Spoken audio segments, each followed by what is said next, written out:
안녕하세요. 저는 40대 중반의 두 아이의 엄마로 살아가고 있는 평범한 여성이에요. 결혼을 할 때는 시어른을 잘 만나야 한다고 하잖아요. 솔직히 가장 최악의 시부모가 어떤 사람이라고 생각하세요? 간섭하는 사람? 오히려 무관심한 사람? 말로 사람을 꼽주거나 언제나 차가운 인상으로 성긋는 사람? 제 기준에서 가장 최악의 시부모는 보수적이고 남아 선호 사상에 찌든 사람이라고 생각해요. 제가 경험한 일들을 들으신다면 그 어떤 사람들도 이 의견이 아니라고 말하지는 못하실 거예요. 시모는 두 아들을 낳았어요.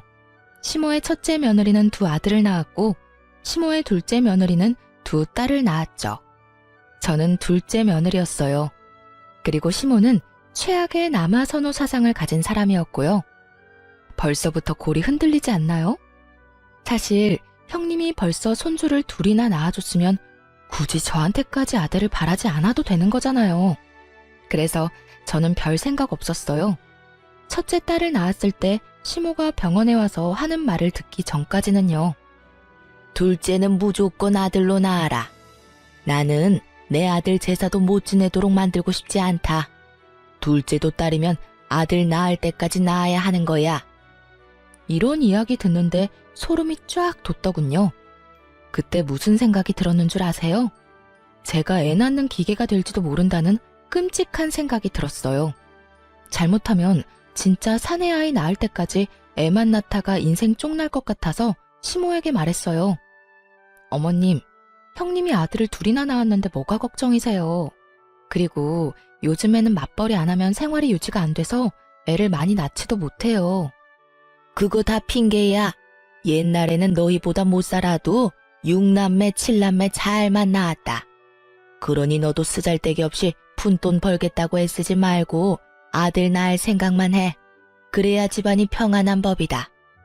말이 안 통해서 그냥 더 이상 그에 대한 말을 안 하기로 제 마음속으로 결정을 했어요. 그리고 무슨 일이 있어도 딱 둘째까지만 낳고 더 이상 애는 안 낳겠다고 다짐했죠.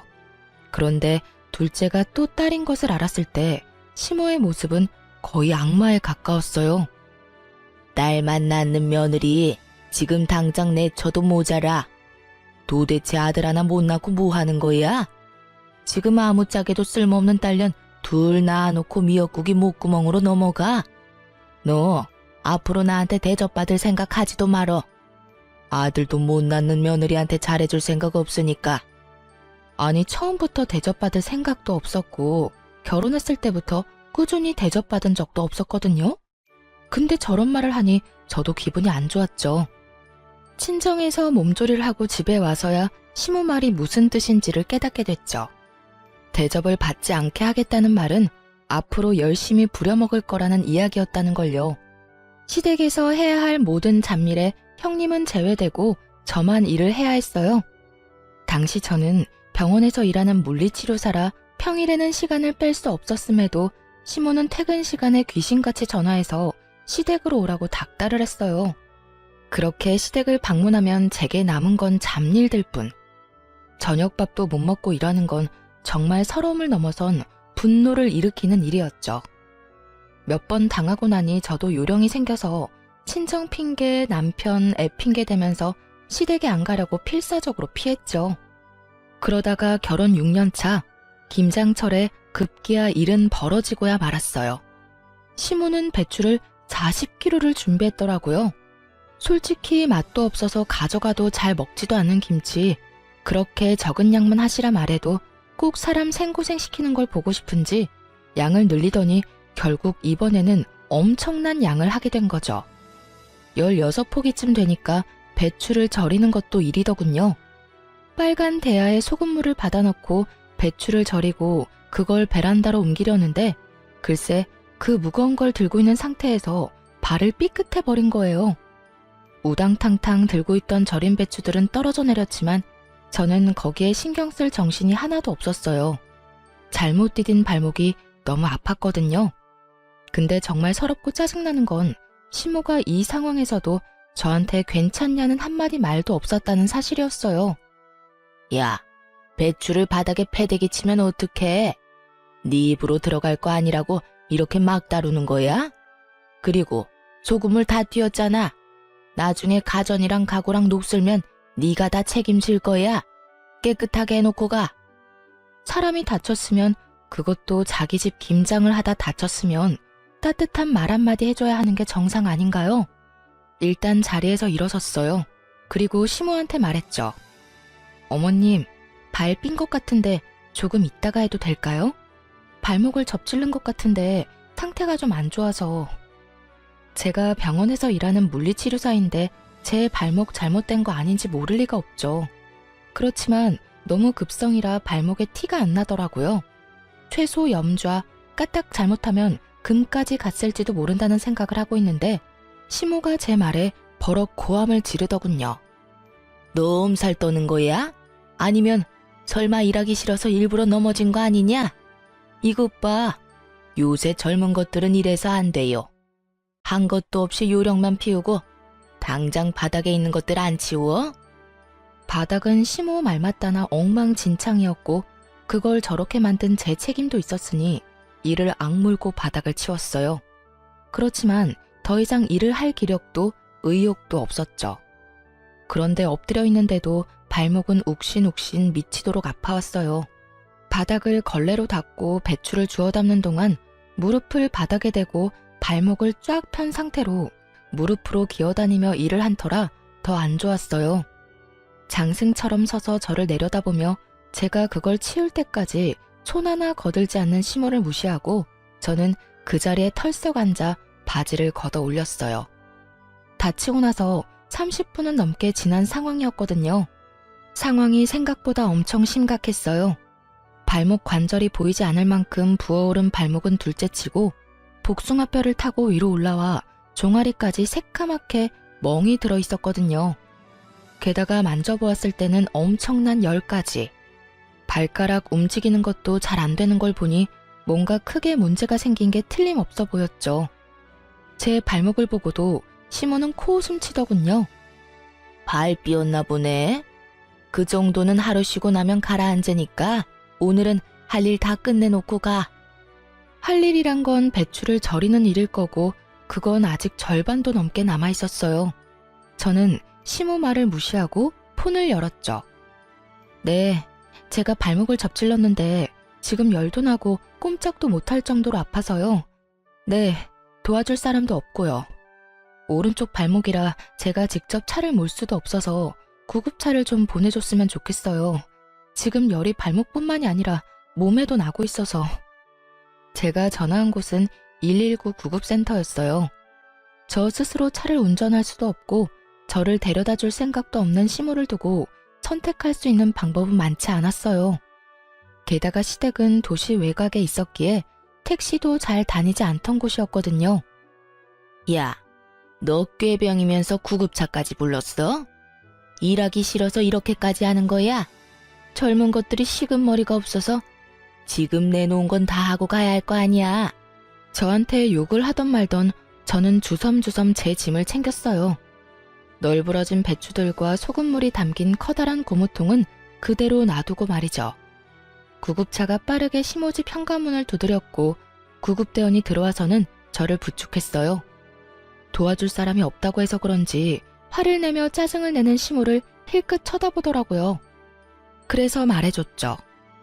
제 발목이 이 지경이 됐는데도 꾀병이라고 말하는 사람이에요. 이 다리로 배추를 다 절이고 가라니 말이 되는 소리예요? 구급대원도 진상과 엮이고 싶지는 않은지 시모를 모른 척하고는 구급차로 이동했어요. 다쳐서 구급차를 타고 병원을 가는데 마음이 한없이 편해지더라고요. 시모 면상 안 봐도 된다는 생각이에요. 그렇게 병원에 도착한 저를 기다리고 있던 건 의사의 무시무시한 소식이었죠. 발목 상태가 많이 안 좋아요.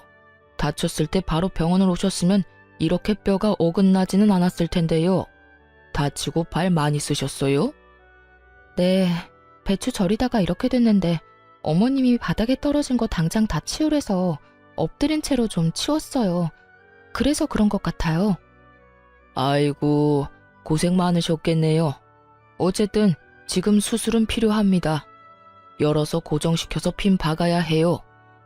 제발 실금 정도만 갖기를 바랬는데 결국은 골절 진단에 고정술을 해야 한다는 말을 들으니 그제야 화가 막 치밀어 오르더라고요. 제 직업이 병원에서 일하는 물리치료사인데 지금 이 발목 때문에 그 일도 제대로 못하게 될지도 모르잖아요. 적어도 2달 병원 신세 지는 건 당연해 보이는 발목을 보며 제가 한숨을 푹푹 내쉬고 있는데 전화통에는 불이 나더군요. 야, 너 왜 안 와? 병원에서 사진 찍고 볼 거 다 봤으면 와서 김장해야 할 거 아냐? 배추라도 다 절이고 가야지. 일하다 중간에 내빼는 게 어딨어? 너 이런 식이면 나도 너 가만 안 둬. 딸밖에 못 낳은 년이 시댁에서 일도 안 해? 그럼 내가 뭐하러 너를 며느리로 받아들였겠니? 본부는 다 해야지. 아프다고 안 하고 힘들어서 못하고 그런 게 우리 집에서 통할 거라고 생각해? 수술을 해야 한다는 말을 하고 이성적으로 이야기를 풀어보려는 저도 순식간에 분노 게이지가 찰 만큼 선을 확 넘는 발언에 저도 빽 성질을 냈어요. 사람이 아파서 병원에 와 있는데 어떻게 그런 말씀을 할 수가 있어요? 그리고 무슨 일만 있으면 저한테 딸밖에 못 낳은 년이라면서 뭐라고 하시는데 그런 어머님도 딸이에요. 한가족 된 사람 가슴으로 품어줘도 모자랄 판에 그거 하나로 이렇게 사람 하나 괴롭히니까 기분 좋아요? 누가 들어도 당연한 제 말에 화가 나는지 시모가 전화를 뚝 끊더군요. 그리고 얼마 지나지 않아 남편에게 전화가 왔어요. 야근을 한다며 늦게 들어올 거라고 했던 남편인데 갑자기 전화를 하니 눈치가 딱 오더군요. 시모가 남편에게 무슨 말을 했구나 하고요. 전화를 받으니 남편의 고성이 날아오더군요. 저희 남편은 다 좋았는데 이거 하나가 단점이었거든요. 평상시에는 무슨 일이 있어도 무덤덤한 사람이 시모가 무슨 말만 하면 앞뒤 안 가리고 저한테 성질부터 내고 보는 거요. 시모가 얼마나 아들을 아꼈으면 시모 말이라면 똥으로 매주를 쓴데도 믿을 사람으로 큰 거예요. 야, 너 집 난장판으로 해놓고 갔다는 거 사실이야? 엄마가 전화와서 나한테 하소연을 다 하더라. 도대체 무슨 생각으로 그런 짓을 한 건데? 아, 일도 바빠 죽겠는데 좀 잘하자. 엄마 비 맞추는 것도 며느리 할 일이잖아.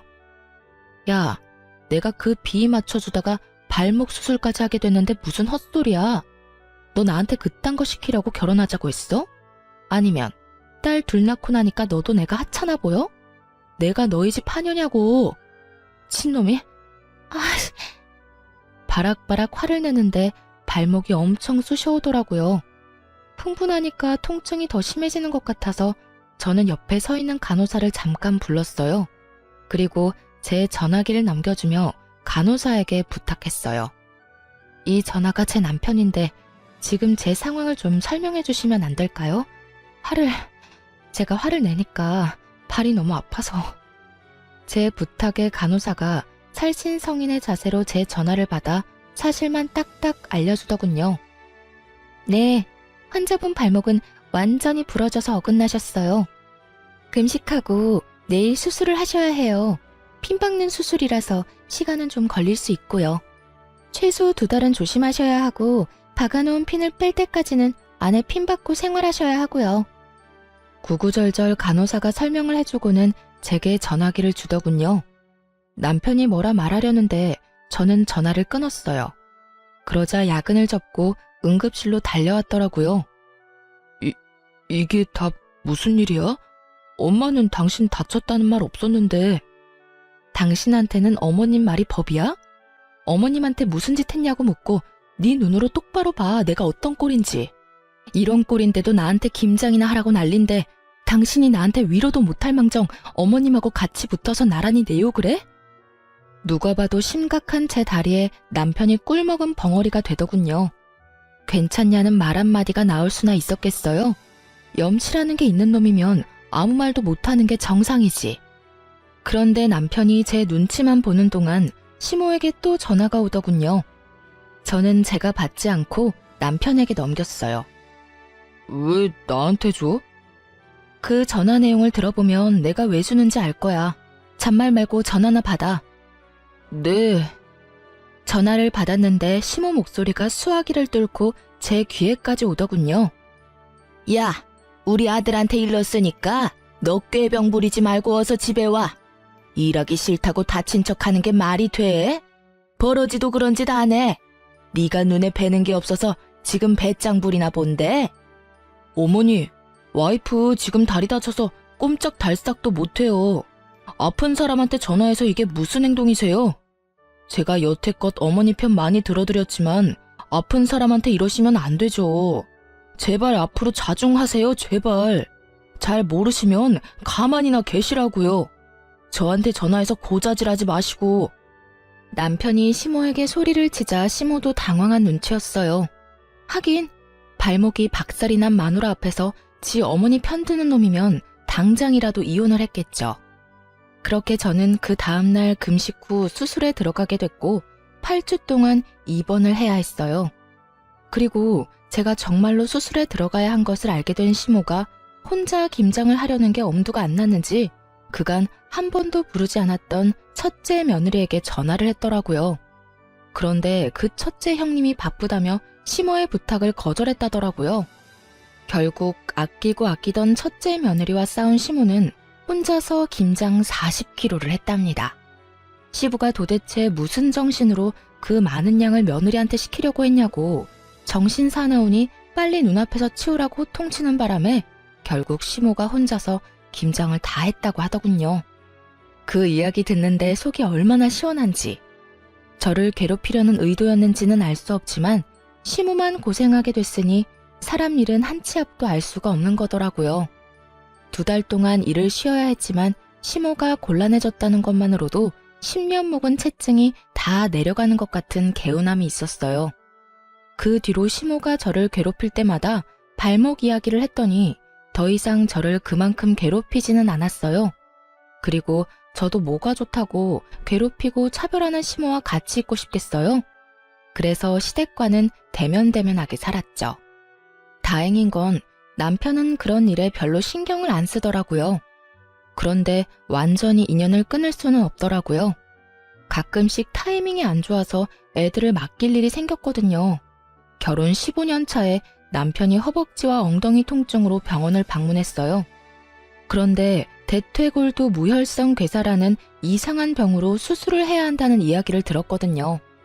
놔두면 뼈가 녹아서 걷지 못한다는 이야기에 겁이 나서 남편 수술을 위해 저도 병간호를 하기로 했어요.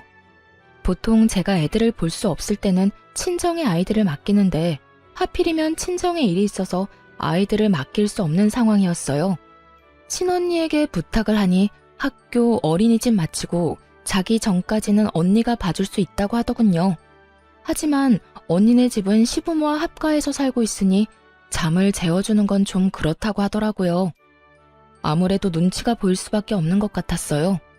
그러다 보니 저녁부터 아침까지 봐줄 사람을 찾는 게 쉽진 않더군요. 그래서 어쩔 수 없이 시모에게 전화를 했죠. 어머님, 남편 수술하고 혼자 목발 짚을 수 있을 때까지만 우리 애들 저녁 9시부터 아침 8시까지만 봐주실 수 있으세요? 그 외의 시간은 저희 친정언니가 봐줄 거라서. 그러나 시모는 시큰둥하더군요. 네 애들을 내가 왜 봐? 귀한 아들도 아니고 딸년들을 둘이나 나더러 보라고? 싫어. 다른 사람한테 물어봐. 결국 이야기는 더 이어지지도 못하고 끊어졌죠. 저는 남편에게 부탁했어요. 다른데 아무리 찾아봐도 맡길 곳 없으니 그래도 혈육이라면 봐주지 않을까 하고요. 남편이 시모에게 전화해 부탁하자 그제야 어렵사리 봐주겠다고 하더군요. 걱정되는 마음에 남편에게 한마디 덧붙여 보냈어요. 그냥 애들 아침밥만 주고 저녁에 잠만 재워주면 된다고요. 다른 거 다 제 언니가 해줄 거라고. 그렇게 일주일 동안 애들이 시모와 제 언니 집을 왔다 갔다 하며 생활하게 됐어요. 걱정이 안 되는 건 아니었지만 언니가 애들을 잘 봐줄 거라고 생각하고 저도 남편 병간호를 했어요. 그런데 애들을 시모와 언니에게 맡긴 지 4일째 되는 날 친정언니가 전화를 했어요. 김서방 간병하느라 바쁘지?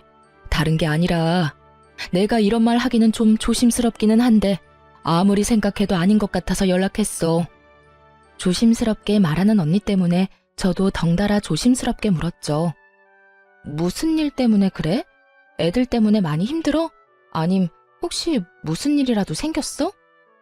애들을 못 봐준다는 말을 할까봐 전전긍긍하는 제게 언니가 던진 말은 충격에 가까운 고발이었어요.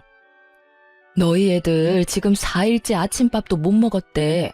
게다가 저녁에도 할머니가 청소며 빨래며 온통 일만 시키느라 숙제도 못하고 올 때마다 애들이 걸신 들린 것처럼 먹어.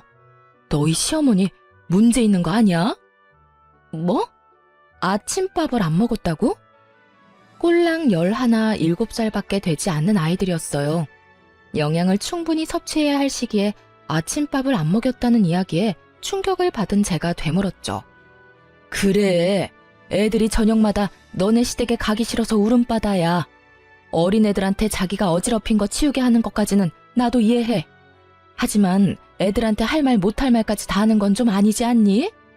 첫째는 이제 말도 다 알아듣고 분위기도 다 읽을 줄 아는데 들어보니까 거기 맡겨서 될 일이 아니야. 아니, 애한테 너는 딸이라서 쓸모없다는 말을 왜 하신 거야? 그러면서 너희 엄마가 너희 버리고 갈 거라는 말도 안 되는 말까지 하지 않나? 진짜 문제 있는 거 아니니? 그 이야기를 듣는데 속 안에서 천불이 나는 기분이 들었어요. 제가 원한 건 잠자리와 아침 식사뿐이었는데 시모는 그 시간 내내 애들을 괴롭히고 밥도 안 먹인 데다가 엄마 욕, 애들이 듣지 않아도 될 말들까지 생각 없이 짓거린 거예요. 조용한 제가 얼마나 화났는지 눈치챈 언니가 슬쩍 저한테 그러더라고요. 나도 눈치는 좀 보이는데 거기보다는 여기가 훨씬 괜찮은 것 같으니까 남은 며칠간은 우리 집에서 재우고 학교 보내고 할게. 예, 너희 그거 어떻게 좀 해야 한다. 딸들은 빨라. 상처도 얼마나 잘 받는데. 그런 이야기 들으면 얼마나 서럽겠니? 그것도 친할머니인데 진짜 너무하잖아. 애들 불쌍해서 진짜. 그 이야기를 듣는데 부들부들 떨리더라고요. 아무리 손녀딸 싫다고 말했어도 재우고 아침밥 먹이는 정도는 해줄 거라고 생각했어요. 핏줄이니까. 언니 전화를 끊고 나와서 시모에게 전화를 했어요. 어머님, 혹시 애들 아침밥 내내 굶겨서 보내셨어요? 누가 그래? 첫째 그게 그러든? 그놈의 계집애 입도 싸지. 제 엄마 닮아서 야가 빠졌네. 며칠 밥 안 먹는다고 안 죽는다. 그리고 일찍 못 일어난 걔들 탓이지 내 탓이냐? 애들을 어떻게 교육하길래 늦잠을 자도록 만들어? 애들이 늦잠 자는 게 뭐가 그렇게 화가 나실 일이에요. 깨워서 밥 먹이면 되죠. 제가 애들 하루 종일 봐달라고 한 것도 아니고 아침밥 먹여서 학교만 보내달라는 게 그렇게 어려우셨어요? 정말 너무하시는 거 아니냐고요. 그러면 네 새끼 네가 키워야지 왜 나한테 맡겨? 네가 뭘 잘했다고 지금 나한테 큰 소리를 쳐? 남편 병수발 든다고 지금 나한테 생색 내려나 본데 그건 당연한 일이야. 병수발 들면서 애들 보는 것도 당연히 네가 해야 할 일이고 어디서 배워먹지도 못한 것이 소리만 요란하지. 시모와 이대로 이야기하다가는 진짜 할 말 못할 말 다 할 것 같아서 남편에게 이야기하려고 전화는 일단 끊었어요. 그리고 남편에게 말했죠. 여보, 어머님 너무하신 거 아니야? 애들 밥도 안 먹이고 학교 보내셨대. 어떻게 그러실 수가 있어. 형님네 아들이었어 봐. 고기 반찬에 원하는 거 다 해주면서 먹여주셨을걸? 당신이 어머님한테 이야기 좀 해봐. 우리 애들 불쌍하지도 않아? 제가 남편에게 그렇게 이야기했는데 남편은 더 어이없는 말을 하더군요. 애들이 밥 좀 안 먹을 수도 있지. 그리고 잠 많은 애들 늦게 일어나면 그냥 보낼 수도 있고. 왜 이렇게 예민하게 굴어? 당신이 직접 맡긴 거면 그냥 어머니 믿고 놔둬. 당신이 애 때문에 떽떽거리니까 어머니도 기분이 안 좋으신 거잖아. 제발 조용히 좀 넘어가자, 응? 어차피 며칠만 참으면 다시 집에 데려올 건데 맡길 곳도 없는데 어쩌려고. 당신 그거 진심으로 하는 말이야? 정말로 내가 예민하다고 생각하는 거냐고. 애들이 불쌍하지도 않아? 당신도 아침밥 정도는 걸러도 된다고 생각하는 거냐고. 당신 어쩜 그렇게 냉정해? 당신도 어머님한테 옮았어? 아들이 아니라서 막 다뤄도 된다고 생각하는 거냐고. 그런 말이 아니잖아.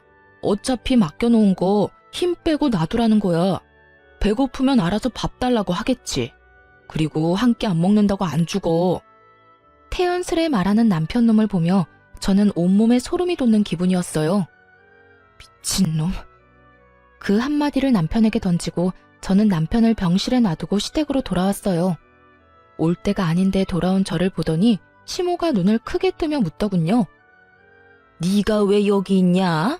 우리 아들 간병하는 거 아니었어? 누구한테 맡기고 온 거야? 저는 그런 시모 말도 무시하며 애들 짐부터 쌌어요. 싸가지 없는 말이나 하고 애들 귀한 줄 모르는 인간 병수발 드느니 애들 보는 게 더 낫다는 생각이 들었거든요. 남편 혼자 놔두고 왔어요. 어머님이 우리 애들 그런 식으로 취급하는 줄도 모르고 제가 미친 짓을 했네요. 고양이한테 생선을 맡긴 꼴이었지. 불쌍한 내 새끼들 굶고 눈치 봐가며 할머니 집에 있는 줄 알았으면 남편 병수발이나 들고 있지 않았을 거예요. 지금이라도 알았으니 애들 데리고 갈게요. 제 말에 시모가 어이없다는 듯 저를 돌려 세우더군요. 너 지금 나한테 시위하니? 그래서 남편은 놔두고 애들 데려가겠다고? 그렇게는 못해. 내 새끼 아픈데 어딜 가려고? 저는 시모 손을 탁 내쳤어요. 네 새끼 네가 키우라면서요. 남 손에 맡기지 말라면서요. 그러면 어머님 새끼도 어머님이 키우세요. 아픈데 잠이 오겠어요? 아침밥 굶은 것만 봐도 속이 다 뒤집어지는데 남의 손에 왜 맡겨요? 어머님이 가서 씻겨주고 닦여주면서 수발이나 드세요. 나는 내 새끼들 키울 테니까. 뭐? 야, 너 진짜로 병원 안 가? 우리 아들 보러 안 가는 거야? 시모는 제 뒤를 쫓아나오면서 자꾸만 저를 붙잡으려고 하더군요. 확 뒤돌아선 제가 시모에게 경고했어요. 안 가요. 내 새끼들 배 곱는 거보다는 안 힘드니까 오늘부터는 어머님이 아들 병간호하세요. 그렇게 애들 데리고 집에 돌아온 저는 미안하고 서러운 마음에 애들 붙잡고 눈물만 흘렸어요. 울지 말아야지 하는데도 미안한 마음만 들잖아요. 도리어 애들이 저에게 울지 말라며 엄마 잘못 아니라고 말해주는데 이것들을 두고 제가 망할 남편놈 병간호나 하고 있었다는 사실이 참을 수 없이 기분이 더러워졌어요. 그런데 저녁까지 제가 돌아오지 않으니 남편놈한테 전화가 왔더군요. 당신 뭐 하는데 오지를 않아? 미쳤어? 환자 놔두고 뭐 하자는 건데? 내가 아까 이야기했지? 나 도저히 어머님한테 애들 못 맡기겠으니까 내가 직접 애들 볼게. 당신 병간호는 어머님이 해주실 거야. 네 새끼 네가 키우라는데 그럼 내가 키워야지 누가 키워? 당신은 어머님 자식이잖아. 그러니까 어머님한테 병간호 받아. 난 안 갈 거니까. 당신 정신 나갔어? 어머니하고 그런 걸로 싸우자면 어쩌자는 건데? 어머님이 애들 굶겼다고 일주일 내내 굶기는 게 할머니가 손녀들한테 할 짓이야? 어머님도 나쁘지만 당신도 나빠. 애들이 굶는다는데 뭐? 너 같은 걸 남편이라고 데리고 산 내가 병신이지. 자식들 밥 굶기고 할머니한테 눈치 보게 만들면서까지 너하고 살고 싶은 생각 없어. 세상 천지에 배 터지게 먹여주는 할머니는 봤어도 애들 밥 안 주는 할머니는 처음 봐. 게다가 애들한테 무슨 말 했는지 알고는 있어? 애들한테 너희가 딸이라서 쓸모가 없단다. 너희가 딸이라서 너희 엄마가 너희 버리고 간단다. 이런 말을 했다는 것도 믿기지를 않아. 내가 왜 이런 소리 내 자식들한테 듣도록 만들어야 하냐고.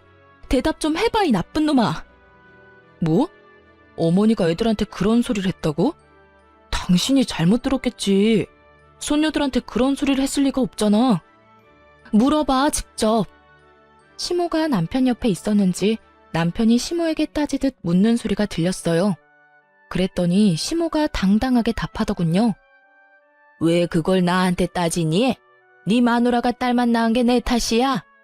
그럼 아들을 낳았으면 될 거 아니냐? 그런 말 좀 했기로써니 뭐가 그렇게 잘못된 일이야? 나 어릴 적에는 그것보다 더한 말도 듣고 자랐어. 너 없어도 우리 집 잘만 돌아가. 첫째 며느리가 다 잘해줄 거다. 그러니 나갔으면 그냥 그대로 애새끼들 데리고 나가. 다시 이 집에 돌아올 생각 말고. 얼굴 안 보니까 속이 시원하네. 저는 시모 말에 코웃음 쳤어요. 김장하러 오라고 부탁한 것도 거절당했다면서 잘하기는. 착각은 자유지. 그리고 우리 이혼하자. 난 이런 집안에서 못 살아. 여보, 잠깐만. 남편이 뭐라 말하던지 말던지 전화 끊고 이혼 소송 시작했어요. 그런데 며칠 아들 자식 간병일 해보더니 힘들었는지 시모가 전화와서는 저더러 어이없는 말을 하더군요. 이혼 기간 중에도 네가 우리 아들 안 사람이고 내 며느리다. 그러니 네 남편 병간호하러 들어와. 어디 며느리가 시어머니한테 일을 다 맡겨놔? 이혼하기 전까지는 네가 이 일 다 해야 하는 거야. 갑자기 전화 와서 무슨 말도 안 되는 소리 하세요. 남남 되려고 이혼 소송하는 중이잖아요. 그리고 전 제 새끼 키우느라 바쁘니까 어머님은 어머님 아들 잘 키우세요. 저번에 저한테 그렇게 말씀하셨죠? 자기가 꺼낸 말 정도는 지켜주시죠. 전화해놓고 본전도 못 찾은 시모는 씩씩거리며 저한테 따지더라고요. 너 정말 이렇게까지 해야겠어? 네 딸들한테 고작 그딴 말 했다고 나한테 이러는 거면 너 실수하는 거야. 시어머니가 딸보다 아들 더 원할 수도 있지. 어디서 속 좁게 이런 식으로 사람을 골탕 먹이려고 들어? 그러니까요. 앞으로도 평생 그렇게 사실 거죠?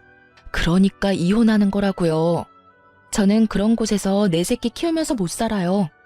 억만금을 줘도 그런 곳에서 살고 싶지 않은데 볼 것도 없는 집안 뭐하러 듣기 싫은 소리 들어가며 살아요? 이참에 우리 헤어지고 각자 갈 길 가요. 이런 식으로 연락하지도 마시고요.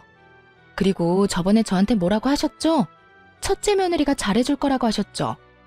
그러니까 저한테 전화하지 말고 손자들 둘이나 낳아준 첫째 며느리한테 전화하세요. 시모는 여전히 당당하더군요. 그래도 자기 힘드니까 금방 연락 오는 거 보세요. 아주 저를 식모처럼 생각하고 있는 게 눈에 다 보이더라고요. 언제는 첫째 며느리가 다 해줄 것처럼 자신만만하더니 이제 와서 꼬리 말고 저를 찾는 꼴이 너무 웃겼어요. 그렇게 이혼은 저에게 좀 더 유리하게 해결됐어요. 저희가 살던 신혼집도 처음부터 공동명의에 반반 부담한 거라 그대로 나눴고 친권, 양육권, 위자료 싹 다 제가 가져왔어요. 저는 받은 돈과 은행에서 대출한 금액으로 딸아이 둘과 같이 살 집을 샀어요. 그런데 이미 이혼도 다 된 마당에 형님에게서 전화가 왔어요. 결혼 기간 동안 얄미운 사람이기도 했고 항상 저한테 일 시키고 본인은 몰래 빠져나가던 사람이라 좋게 볼 수는 없는 사람이었어요. 동서, 잘 지내? 아휴, 나 동서네가 이혼하고 나서부터 어머님한테 끌려다니느라 힘들어 죽겠어. 이혼하니까 많이 편하지? 어쩐 일로 전화하셨어요? 동서는 도련님이랑 다시 잘해볼 생각은 아예 없어? 이제 막 이혼한 사람에게 이런 걸 물어보는 형님에게서 뭔가 머뭇거리는 느낌이 들었어요. 왜 그런 걸 물어보세요? 이혼한 동서한테 이런 말 꺼내기도 민망하긴 한데 아버님이 얼마 전에 쓰러지셨거든. 그래서 어머님이 나한테 합가해서 아버님 수발을 같이 들자고 하는 거야. 근데 동서도 잘 알잖아. 나는 그런 일 여태 해본 적도 없고 바쁘기도 많이 바빠서. 인간이 이렇게 비양심적이어도 되나요? 어떻게 이혼한 동서에게 시부 수발을 들기 위해 이혼을 다시 생각해보라는 말을 할 수가 있는지 이해가 전혀 안 갔어요. 죄송한데 저는 생각 없어요. 싫어서 이혼한 거고 이혼 서류에 잉크도 아직 덜 말랐어요. 그리고 무엇보다 그 집안 저는 두 번 다시 가고 싶지 않아요. 형님은 아들을 둘이나 낳아서 여태껏 시어머니 등살에서 잘 피해 다니셨죠? 저는 그 잔소리, 악담 모두 맨몸으로 다 받았어요. 그쪽으로는 머리도 두고 싶지 않은 게 제 마음이에요. 시아버지 그렇게 되신 건 안타깝지만 그건 이제 가족들이 상의해야 할 문제지 생판 남인 저한테 이야기해서 될 건 아니라고 생각해요. 차갑고 냉정하게 딱 잘라 말하고 나니 형님도 당황했는지 급하게 전화를 끊었어요. 그리고 나중에야 그 집안 소식을 들을 수 있었어요. 정말 웃겼던 게 그렇게 믿고 의지하려던 첫째 며느리는 시모 요구에 거절한 것도 모자라 아주버님을 들들 볶았던 모양이에요. 아주버님이 시모를 찾아와서는 시모에게 미쳤냐고 진짜 노망난 거 아니냐고 악담을 퍼부었답니다. 동생처럼 자기도 호래비 만들 작정이냐며 합가에서 마누라랑 헤어지면 어머니가 책임질 거냐고 이럴 거면 인연 끊고 지내자면서 아주 집안을 풍비박산으로 만들어 놓고 가셨다더군요. 그 와중에 전 남편은 시모 간병을 받아 무사히 퇴원했으면서 집에 오자마자 짐 다 챙겨서 아픈 시부와 시모 놔두고 그대로 집을 나갔다고 하더라고요. 입이 불어터져라 아들 사랑, 손주 사랑을 외치던 시모였건만 시모를 위해 시부를 함께 수발들어줄 사람은 없던 모양이에요. 결국 시모는 두 아들과도 연이 끊기고 며느리에게도 대차게 까여서 혼자 시부 수발을 들었다고 하더군요. 제가 들은 소식은 딱 거기까지였어요. 솔직히 여기까지 듣고도 정말 고소하더군요. 저 내치고 잘 살 것처럼 기세등등하더니 결국 보세요. 완전 버림받고 혼자 남겨졌잖아요. 그러니 사람이 마음을 곱게 써야 하는 법이에요. 그렇게 저는 그 사람들을 잊고 제 일에 집중하게 됐어요. 아이들을 보기 위해 시간 조율이 좋았던 요양병원에 취직하게 됐죠. 시내와 가깝지는 않았지만 규모가 있는 요양병원이다 보니 멀리서도 찾아오는 분들도 많았던 곳이었어요. 그런데 하루는 제가 치료하는 어르신이 잔뜩 인상을 찌푸린 채로 컨디션이 완전 엉망이 돼서 오셨더라고요. 어르신, 오늘따라 몸 상태가 별로 안 좋네요. 어제 잠 못 주무셨어요? 아유, 선생, 말도 마. 같은 방에 웬 할망구가 하나 왔는데 얼마나 화가 많은지 무슨 말만 하면 난리쳐서 내가 며칠째 잠도 제대로 못 잤어. 병원에 입원하다 보면 아무래도 단체 생활이다 보니 원하는 사람하고만 같이 있을 순 없어요. 같은 방 사람 잘 만나는 것도 어떻게 보면 복권 당첨 같은 거와 비슷한 거거든요. 그랬어요? 물리치료는 안 받는 분인가 보네요. 근데 뭐 때문에 그렇게 화를 내요? 혹시 치매? 아니야. 내가 가만히 지켜보니까 다 할망구가 잘못했더만. 이 할망구가 들어온 그날부터 하루에 10번도 넘게 아들들 며느리한테 전화를 하는 거요. 전화에서는 너희가 어떻게 이럴 수 있냐? 나를 여기다 버리고 너희끼리 잘 살 것 같냐? 난리더라고. 그래서 내가 넌지시 물어봤지. 근데 그 할망구 하는 말이 아들놈들 뼈 빠지게 키워놨더니 다 소용없다고. 자기가 남편 수발 드는데 아무도 안 도와줘서 이렇게 병을 얻었는데 다들 나 몰라라 한다고 말이지. 엄마를 애물단지 취급하면서 연락도 먼저 안 하고 연락하면 그렇게 귀찮은 티를 낸다면서 고함을 지르더라고. 어머나, 그랬어요? 제가 보기에는 어르신 따님들이 자주 면회 오시니까 그것 때문에 더 비교돼서 그런 것 같은데요. 내가 봐도 그래 보였어. 우리 딸들이 워낙 싹싹하잖아. 와서 나눠 먹자며 과일도 주고 음료수도 주고 하는 모습을 보더니 나한테 악담을 하더라고. 딸만 낳았냐며. 아들이 없어서 어떡하냐고 빈정대는데 열받아서 나도 한마디 했지. 딸 있는 나는 매일같이 면회하는데 아들 낳은 그 짝은 여태껏 아들 코빼기도 안 보이냐고. 그랬더니 그 뒤로 아주 아들 욕을 있는 대로 하더라고. 그러더니 어제 할망구 아들이 왔대. 둘째라던데 이혼한 지 1년 반쯤 됐다던가? 뭐 난 잘 모르겠는데 어쨌든 둘째 아들이 왔는데 그 할망구가 아들한테 악다구니를 썼어. 왜 여기 처박아 놓고 들여다보지도 않냐고 말이야. 그랬더니 아들놈 하는 말이 기가 막히더만. 엄마가 마음을 곱게 썼으면 며느리들이 왔을 거라고. 자기 이혼한 건 엄마 책임이 크다면서 그 사람 많은 데서 늙은 엄마를 핍박하는데 살벌하더만. 내가 봤을 때는 그 할망구도 잘못했는데 아들놈도 싹퉁머리가 없는 게 영. 어르신에게 이야기를 들을수록 뭔가 모르게 묘하게 익숙한 느낌이었어요. 그래서 그분이랑 싸우느라 잠을 못 주무신 거예요? 아니, 그 할망구가 여기 오고 나서부터 약간 치매기가 왔거든? 그놈의 핸드폰만 붙들고 내내 전화를 하니까 어제 아들이 왔는데 그런 소리를 하고 갔으니 이 할망구도 정신을 놔버렸는지 어쩌녁 내내 불도 안 들어오는 전화통 붙들고 아들 이름인지 뭔지 누구야 누구야 불러대면서 온 방에 사람들 잠도 못 자도록 하고. 아휴, 밤에 잠도 안 자, 낮에도 안 자. 기운은 어찌나 좋은지 목소리만 커서. 내가 그래서 잠을 못 잤어. 오늘도 내가 걱정이야. 그 할망구 잠 안 자고 또 고함 지를까봐. 며칠 만에 헬쑥해진 어르신을 보니 궁금증이 치솟더군요. 그래서 시모 이름을 검색해봤어요. 제 어르신 방에 얼마 전에 들어온 사람 이름이 시모 이름과 같더라고요. 그리고 주소도 시댁 주소가 맞았고요. 보호자 이름도 전 남편 이름인 거 확인했어요. 우연도 이런 우연이 없었어요. 그 많은 요양원 노인병원 중에 제가 있는 곳으로 오다니. 그렇게 잘 살 것처럼 굴더니 결국은 두 아들 모두에게 버림받고 홀로 노인병원에서 면회도 없이 있는 거 보니 자식을 시모처럼 키우면 안 되겠다 하는 생각이 들었죠. 시모가 손녀들한테는 못되게 굴었어도 아들, 손자들한테는 잘했거든요. 그런데도 보세요. 결국 아픈 시모 병실에 면회 오는 사람이라고는 아무도 없다는 거죠. 저도 병원에 있으면서 보는 게 있잖아요. 마음씨 곱고 자식들, 며느리들한테 따뜻하게 대해주신 어른들은 자식, 며느리 할 것 없이 자주 와요.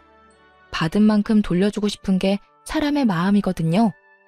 그런 어른들은 복 받았다고 말하기도 하는데 사실 자신이 한 만큼 돌아온 거죠. 말년이 쓸쓸한 게 왜 보기 힘든 거냐면 그 쓸쓸함 속에 내가 걸어온 길이 있기 때문이라고 제가 모시는 어르신 한 분이 그러더군요.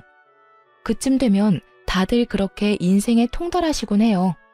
그러니 시모의 이런 상황이 제게는 참 착잡했어요.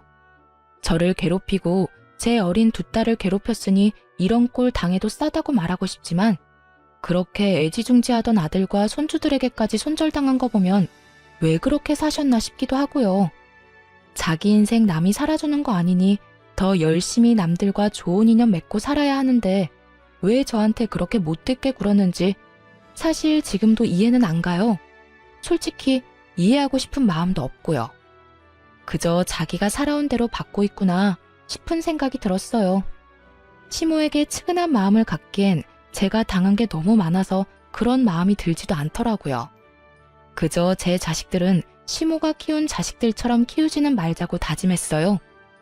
그 뒤로도 시모와 모르는 사람인 척 지내고 싶었는데 전 남편이 입원비 문의하러 병원 왔다가 1층 원무과에 들른 저와 마주치게 됐어요. 전 남편이 결혼했을 때도 보여주지 않던 아주 살가운 표정으로 제게 말을 걸더군요. 당신 여기서 일하고 있었어? 잘 됐네. 우리 어머니 여기서 치료받고 계시거든. 당신이 있으니까 그래도 마음이 든든하네. 이혼했더라도 애들 할머니잖아. 문제 안 생기도록 당신이 잘 챙겨줘. 끝까지 이기적인 인간이더군요. 그리고 웃겼어요. 이혼한 전 와이프한테 어머니를 부탁한다니. 염치가 없어도 이렇게 없을 수가. 예전이나 지금이나 양심 없는 건 똑같네? 내가 왜 당신 어머니한테 차별 대우해줘야 해?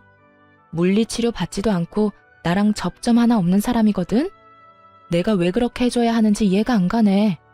잘 챙기고 싶으면 당신이 챙겨. 당신 어머니잖아. 이혼한 마누라한테 그런 거 부탁하고 싶어? 얼굴이 얼마나 두꺼우면 그런 걸 부탁해? 그리고 나 만나는 사람 있거든? 함부로 오해받고 싶지 않으니까 당신도 당신 가족들도 처신 잘해줘. 이딴 식으로 악연을 인연인 것처럼 만들지 말라고. 만나는 사람이 없었지만 거짓말했어요. 이 인간이 병원에 소문이라도 퍼뜨릴까봐 걱정도 됐으니까요. 뭐 여차하면 퇴사하고 다른 직장 찾아도 되는 거긴 했는데 그건 귀찮고 손도 많이 가는 데다가 결정적으로 제가 피해야 하는 게 너무 싫었거든요. 피하려면 지들이 피해야지 제가 왜 피하나요? 괴롭힌 인간들은 그쪽이고 저는 괴롭힘 당한 사람인데 제가 이악 물고 말했더니 전 남편도 가볍게 이야기할 만한 상황이 아니라는 걸 깨달았는지 아니면 자존심이 상했는지 며칠 뒤에 퇴원을 하고 나갔더군요. 무슨 이유에서였든 더 이상 엮이지 않게 돼서 저로서는 한시름 놓는 상황이 되긴 했어요. 그리고 여담이지만 딸 애들은 제가 이혼한 그날부터 아빠를 찾지 않더라고요. 남편이 그리 좋은 아빠가 아니라는 것도 애들 반응을 보며 알았죠. 만약 애들한테 잘해줬다면 애들이 아빠와 헤어지는 걸 무덤덤하게 받아들이지는 않았을 테니까요. 그래도 제 이혼을 이해해주고 저를 도와 집안일도 해주고 있는 기특한 아이들을 보면 몸은 힘들지만 마음만은 가벼운 기분이 들어요. 이 아이들을 위해서라도 좀 더 열심히 살아야겠다는 다짐을 매일같이 하게 되네요. 그래도 가끔 전 남편과 시모가 생각날 때가 있어서 이렇게 사연글을 써보게 됐어요. 이렇게 하나하나 다 토해내고 나니 마음이 한결 가벼운 기분이 드네요. 그리 즐거운 일들은 아니었지만 이렇게 꺼내서 한풀이 하듯 다른 사람들과 나누고 나니 그간의 응어리가 조금씩 풀어지는 것 같네요. 그럼 지금까지 제 사연 들어주셔서 감사합니다. 좋은 하루 되세요.